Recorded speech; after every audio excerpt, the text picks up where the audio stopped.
Good morning. We're going to finish off our lectures today with a lot of terminology that you're going to use in anatomy. So anatomical position is a certain way that the body is. So anatomical position, body erect, face forward, upper limbs at side with palm forward. So if you go into nursing and you work with cadavers, basically when they lay down, it's body erect, face forward, palms up. That is considered the anatomical position. When we look at that position, there are certain terms that we'll use. So superior means above. And that's simply the word that I put in as above. So when I start looking at things like the nose is blank to the mouth. Well, the nose is above the mouth. Superior means above. Nose is superior to the mouth. Inferior means below. Anterior and ventral can both be used, and that means in front. Ventral sometimes is actually called like belly side. Posterior and dorsal are towards the back or back side. Dorsal fin on a shark is on its back. You sit on your posterior, that's your back side.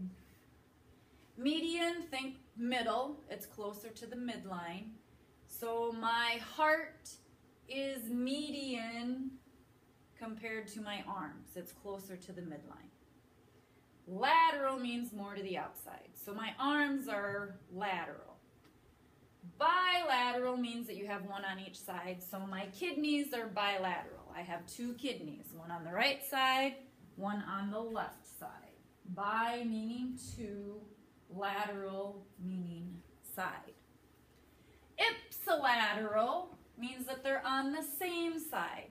So I could say my right lung and my right kidney are ipsilateral. They're going to be on the same side. Contralateral means opposite. So my right lung and my left lung are contralateral. They're on opposite sides. Proximal means closer to attachment. Distal means further. So if I look at my arm, my elbow is proximal, my wrist is distal. Distal means further away from attachment. My arm attaches here, so my elbow is proximal, my wrist and hand would be distal. Superficial means near the surface. So blood vessels. Some of your blood vessels are near the surface of your skin. They give you that red color when you exercise. And then deep means more internal.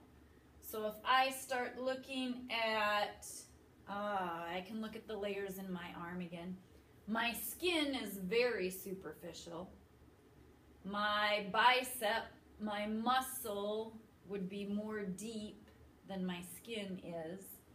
So superficial near the surface, deep further inside. If I start looking at my chest cavity, my sternum would be superficial to my heart. My heart would be deeper because my heart sits underneath. And then peripheral. Peripheral means outside or near a surface. Peripheral nerves are going to be actually more on the outside would be a better way to say that when we look at peripheral nerves. Your spinal cord and brain are your main set of nerves, and then your peripheral are going to branch outward from that main set. So if I'm looking at some pictures, superior above, my head is superior, my feet are inferior. My tummy is anterior, my lower back is posterior.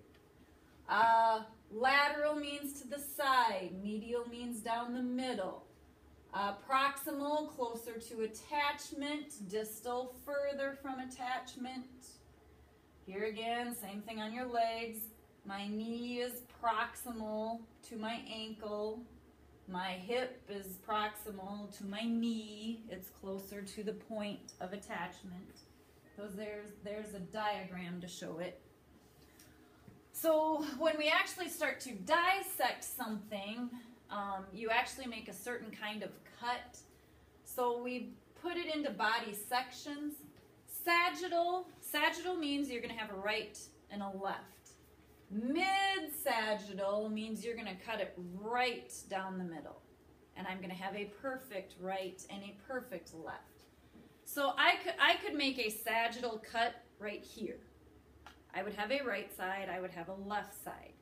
In order to be mid-sagittal, it would have to go right down the center. So sagittal is going to give you a right side and a left side. Transverse and horizontal are going to cut across. It will be a horizontal cut. So it's going to basically divide into superior and inferior, or top and bottom.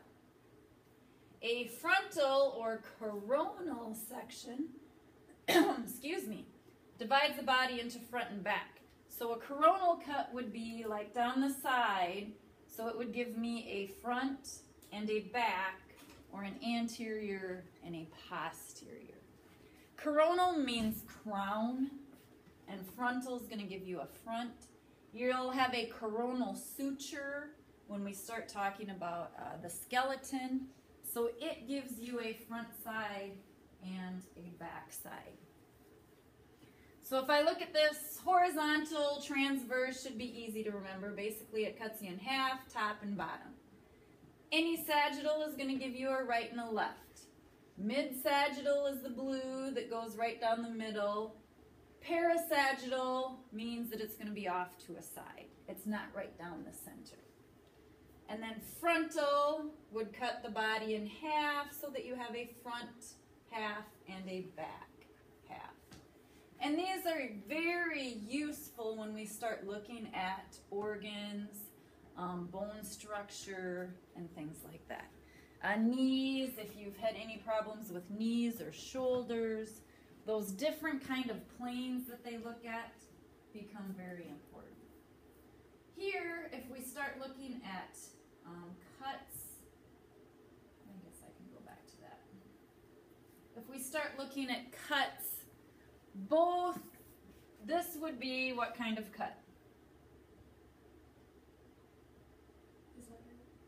It would be transverse or horizontal.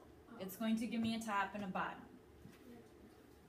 This would also be a transverse. It gives me a top and a bottom. It's more angled, but it's still going to be a transverse cut. This gives me a right side and a left side, so that would be a sagittal, and that would actually be a mid-sagittal because it's cutting it directly in half. Body regions, this is in your book. I do expect you to know these. If I look at I start in the middle. Umbilical makes sense. Umbilical cord, belly button, right in the center. Mostly intestines are found there. I'm going to go to the right, so I have a right lateral, right side, that makes sense. Left lateral, left side, that makes sense. Hypo means above. So right hypochondriac region is going to be above. Left hypochondriac region is going to be on the left side and above. Epigastric is the middle. It's right above the gastric region. It's the center. It's going to contain your stomach and liver for the most part. Then when I get down to the bottom, pubic region, fairly easy to remember. That's basically the pubic area. And then inguinal stands for that section of your body. So I'm going to have the right inguinal region and the left inguinal region. Even simpler than that, we can also divide it just into 4 quadrants. So the other one had regions. This is a quadrant. The only thing here you need to remember is that when you look at pictures, everything's backwards. If If I'm standing like this is my right side, this is my left. So this is my right upper quadrant, right lower quadrant, left upper, left lower. Make sure that you remember diagrams appear backwards because they are facing you. And this, I'm not going to read through all of these. This is a picture to study. Some of these make sense. Some of them you might have to put a little thought into, a little extra time. Like mental, I remember in college, you know, when you think, sometimes you put your hand on your chin. So mental deals with chin area. Cephalic means head. Otic deals with ear. Acromial is your shoulder. That will be important when we start studying the bones. Inguinal, there's that term I was talking about. So here would be the right inguinal, left inguinal. Brachial means arm. So brachial is the arm region. Anta means front. Brachial, so forearm, front arm. What else? Anything else I can help you out with? Gluteal, your glutes, that's probably fairly common. Vertebral or vertebral. So this is just a diagram that you will need to pay attention to and look at the terminology. And that is the end of chapter 1.